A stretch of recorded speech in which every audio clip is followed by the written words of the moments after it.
Hey guys, what's up? Welcome to the channel, or welcome back to the channel. This is Living in Denver, Colorado. Super fun one today. We are just off of like 3rd and Gilpin over here by Cherry Creek Country Club. Yes, sir. Little country club action today. Fancy today. A lot of fun, but super important topic. We've been getting a lot of great questions from you guys, which has been helping with the topics for sure. But 5 things you need to know when moving to Denver 2021. Let's go, guys.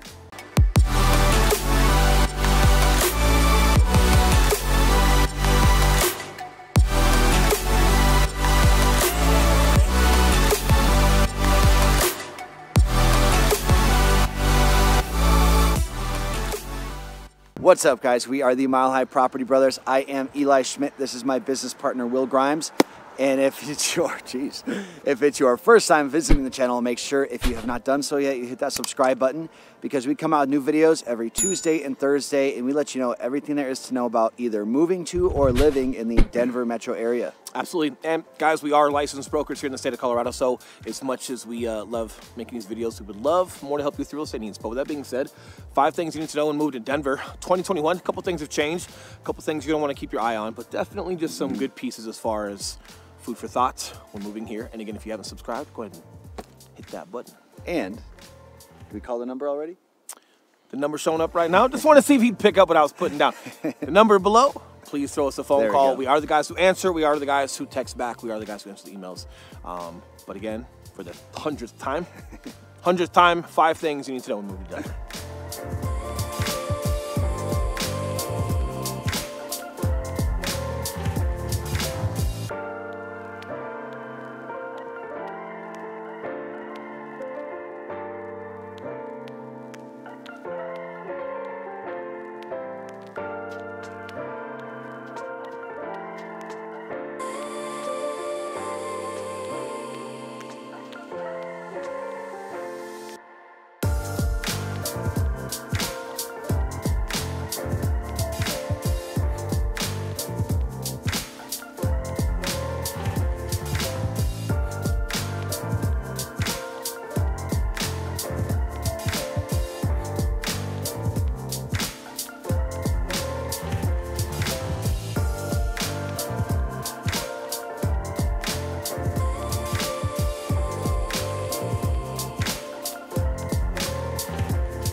Okay, number 1, guys, let's talk about equity and appreciation in a house. So a lot of people that are moving here, we're getting a lot of questions about people that are asking if the market's going to be dipping soon or slowing down. Short answer, no. There's no indication that our market is going anywhere but up. So the good news to that, guys, is if you are able to buy sooner than later, you're going to be able to ride that equity and appreciation. And we even have couples that are moving out here in 2022 or 2023. Already buying. But they want to pay 2021 prices. Correct. And just in this past year, guys, the appreciation here in Colorado as a whole was at 16% of appreciation. So in our last video, we were explaining that you buy a house at $600,000. Times 16%, that's $96,000 of equity over the course of 12 months for just owning it. You didn't do anything to it. So there's a lot of growth still happening here. As much as the growth is here, there's still plenty of space and plenty of room for Colorado to grow. We're not even close to being capped out. Some of the neighborhoods in the heart of Denver or super close to Denver, it's starting to get a little bit packed there. There's some competition as far as offers and homes on the market. We'll get to that here in a minute, but the equity is here and it's not going anywhere. 2 years ago, 2.5 years ago, people were like, oh my God, it's a seller's market. Sell now. And people sold then. And guess what? Those buyers that were paying top dollar have had like 14% the year before and then 16% this year. So now they feel like they got a great price on their home. And guess what? You're going to feel 3 years from now that you got a great price on your home, right? Because it's still not going anywhere. We have a lot of tech here. Pretty sure Facebook's having a hub here. There's a lot of tech industry here, a lot of STEM schools that are out here. So technology is huge in Colorado, will continue to be. And when you're looking at a market per state, you've got to look at the demographics of that state, the employment, what they employ there, and just the integrity behind state to state as far as not just the housing market across the country, but who lives here, who's coming here, and what would make that sustainable. Well, technology is not going anywhere, their pay is not going anywhere, and the infrastructure, just by having people here. So just as much as we're talking white collar right now, there's a ton of blue collar and homes that need to be built, electricians that are needed, plumbers that are needed, staffing for everything logistics wise, including speeders and neighborhoods. We need those too. However, all jokes aside, anytime you've got an industry leader that's out there in front, you're going to have the logistics and everything in support of economic-wise that also needs to be here. So regardless of what you do, employment is great here. Equity is great here.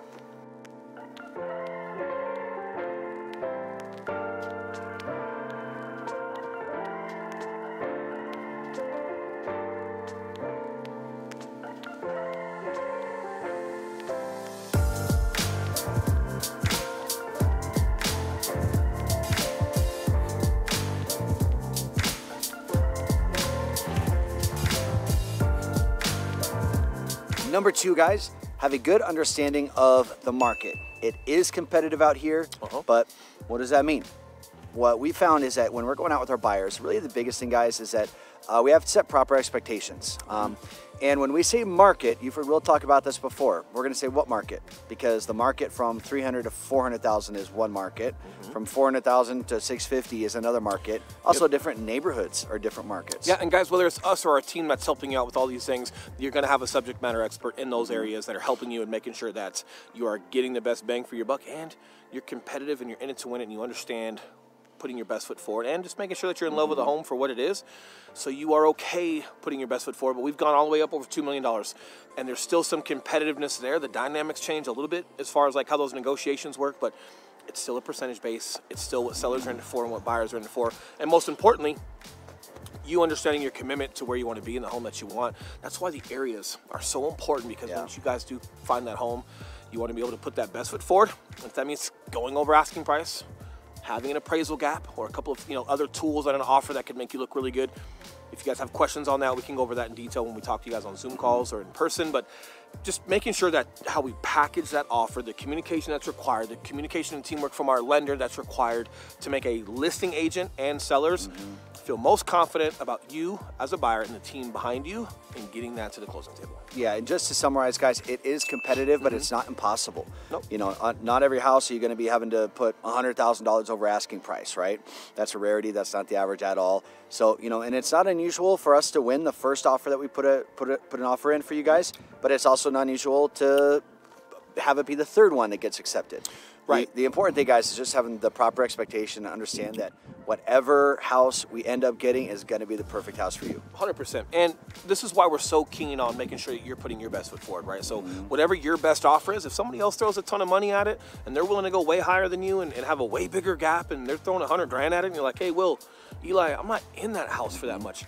Cool, because then you're not getting beat, right? Like where you start getting beat is when you're not committed to an area, you're not committed to a home, and you put an okay offer in and you could have put a better one, and then someone barely beats you out and you didn't put your best foot forward. Yeah. All you want to focus on is, hey, if we're in this house to win it, let's put our best foot forward. And if someone else wants to throw stupid money at it, hey, that's okay, because we're just not in it for that. But we're in it for this, and if this wins, hey, great. But that's what we got to focus on. We can't focus on circumstances outside of our control. But what you don't want to have is any regret of not doing all you could to win a home, and then someone barely beats you out on your average offer. It's like, man, what a bummer. So again, focusing on your circumstances, your situation, the area, the home, what you're in it for, and then preparing that and communicating it to the sellers.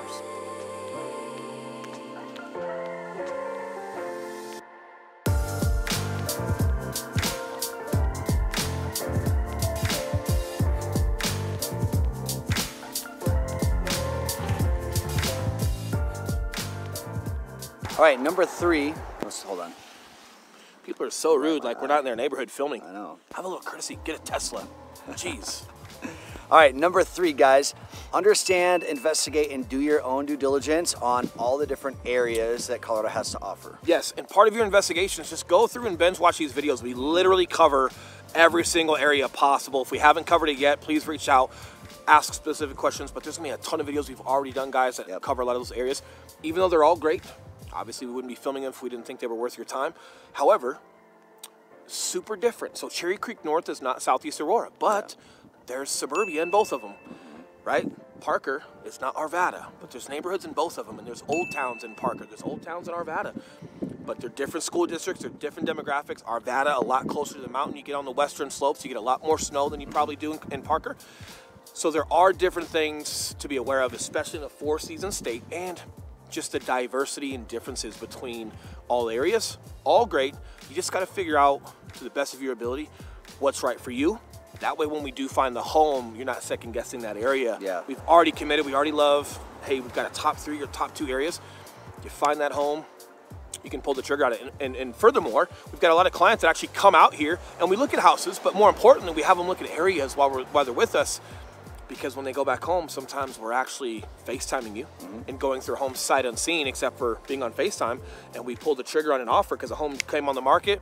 You guys see it with us through FaceTime, you love it, and you got to pull the trigger and submit an offer without actually being in town. So when you do come to town, the area is so sensitive and this market is so competitive. Sometimes maybe we don't find it while you're here. Maybe you go back home and 3 days later something pops up and you want to act on it, but you can't fly back that quickly. But if you know you love the area, we FaceTime it, we walk through it, you'll be good to go. And believe it or not to jinx it, we've had nobody fall out of contract that did FaceTime with us and picked the home site unseen. They were so dialed in on the area, they were good to go. They got here in person during inspections. They loved it even more. Happy ever after. Some of the first questions that we're going to ask you guys whenever we do set up that Zoom call or jump on that phone call to answer some of these questions for you is, what's your work situation like? Do you need to be anywhere close to work? What's your family situation? Do you have a brand new kid? Are you single with no kids? Do you have kids that just graduated college and they're moving out? And also, what's your lifestyle? Are you wanting quiet, secluded neighborhoods? Are you wanting to be more towards the foothills and do the whole mountain thing? Are you wanting proximity to the city and bars and things like that? You want new friends? You new wanna friends. live by Will or Eli? Yep.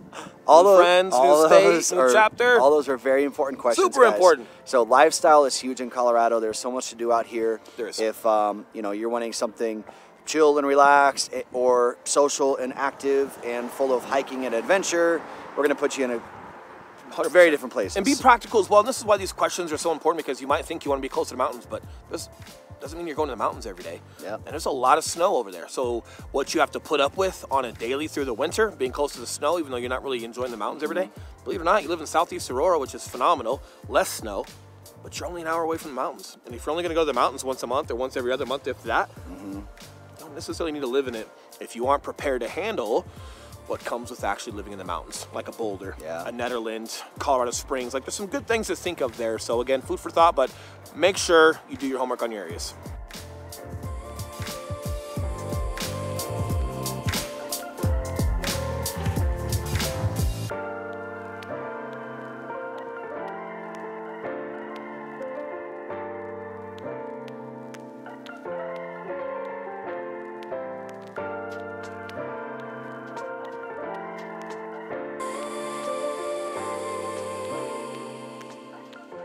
All right, guys, number 4 kind of goes without saying, expansion. Just be patient with it, right? So believe it or not, I-25, I-70, 6th Avenue, all the expansions on the highways, all the way down to the Springs, it's been really good. We drive all over all the time. So we're pretty in the know as far as like traffic and expansion. Did they catch it in time? Are we adhering to the growth in Colorado? And overall, I feel like yes. If especially after being a cop for so long, like I can't just sit in traffic. But I feel like it's adequate for the level of expansion and growth we have here. But you still have to be patient a little bit. There's going to be some traffic sometimes. Newer neighborhoods, they still are building. It's not like it's annoying or you hear drills all the time, but there's just new commercial buildings, new homes being built. Stuff going on. Depending on the area that you choose, there is going to be some growth for the next couple of years, and just, again, be patient with it, be understanding. But that's part of having equity. You get in at a great time and things are still growing. It's part of the equity side. If you get here when everything is done, 20 years from now, 10 years from now, well, then we're the brand new California, minus political thoughts, terrible athletic club income tax, things, right? Like, taking all of that out of it, what I mean is, like, we kind of feel like we're California in the 80s. Yeah. There's just a lot of growth here, a lot of tech coming.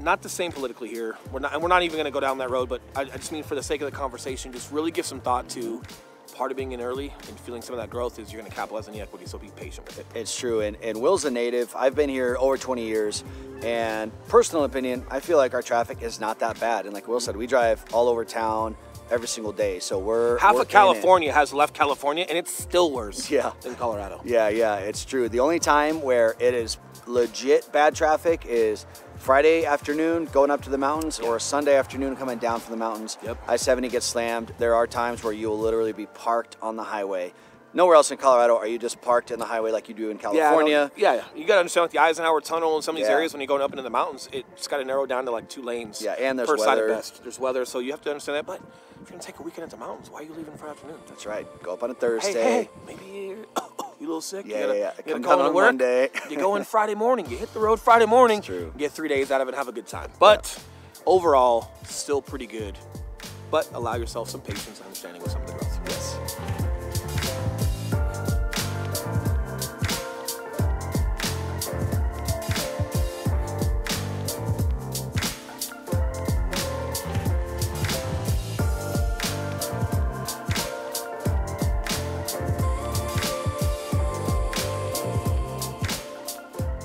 All right, guys, number 5.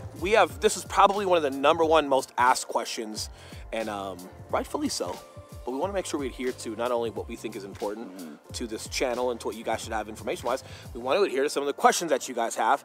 So we want to answer this one. Yep. Your thought, you've been catching all the questions, so you do the honors. Yeah, so despite what locals may say, or comment down in the comment section once in a while, if anyone's rude, I'll delete it. But locals are not going to hate you if you move here.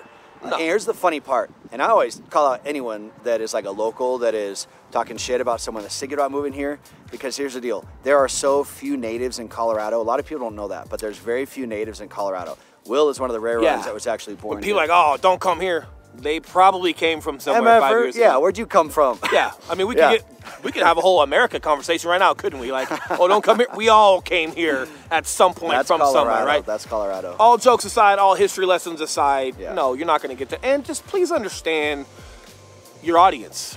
Someone that's willing to go on a YouTube comment and post something super negative, like get out or stay home. Yeah. What are they doing all day? Yeah. So just please consider the audience. Please consider the source of the person that's saying that. Don't allow one person to speak for an entire state of people. But Colorado still smiles. People are chill here. Colorado still says hello. And it's such a busy state. Everybody's out doing their thing. Like, I don't got time to hate you. Yeah. And again, there's not as many natives as you might think. It's definitely a popular state. I think we had 70,000 people move here last year. Definitely a lot of growth, but that's also what's so much fun about Colorado is we've got a lot of diversity from just different states. So like your fashion, your food, just a lot of different stuff. We've got like a lot of southern stuff out here, but then we definitely have some East Coast when it comes to music and fashion here. But there's a lot of West Coast here, and I feel like it's just a melting pot of everything, which keeps everybody just happy, understanding, diverse, cultured. It's a lot of fun. I cannot remember the last time someone did not nod their head if I nodded their head, my head, or if I said hello, they didn't say hello, or just give a good smile and say hi. So it's definitely not what 1 or 2 people might be saying. No, and what I would say, guys, is if you are planning on moving out here, do your absolute best to keep that Colorado culture that we've developed here. Hold the door for people, say please and thank you. Yeah. When someone nods their head at you, nod your head back. We're definitely trying to keep, Colorado still has that, but it would be awesome to continue to keep that as the state is growing. Yeah. And just don't let people get to you. And if someone's, obviously we can't control everything, but if someone's commenting, again, if you've got goals and aspirations and dreams and you want to raise your family here, if you want to be here for a new future or a new chapter, if one person on a comment or a couple people here and there saying some things online on some other platforms, if that's going to make you question or stop what you want to go after in life, we should probably have a whole other conversation where we can motivate you. That's true. That's a will conversation. Get you dialed back in. That's a will conversation. Get you working toward what you want to be in life and not letting these naysayers go about it. But I'll tell you this much. You come here, you got 2 friends. That's right. We'll have a good time with you, and you let me know who's telling you not to come here. We'll handle them for you. We'll do the dirty work. You can call us the knock around guys. We will. And we'll do your dirty work. All right, guys, so that is all we got today. We appreciate you watching the channel, and if you have not done so yet, make sure you hit that subscribe button down below and the notification bell. And as much as we love making these videos, we would love more to help you with your real estate needs. So the number below, we are the guys who answer the calls, we are the guys who text back, and we are the guys who answer the email if you would love to email. With that being said, enjoy the rest of your week. We will see you on the next video. all right, see you guys. Take care.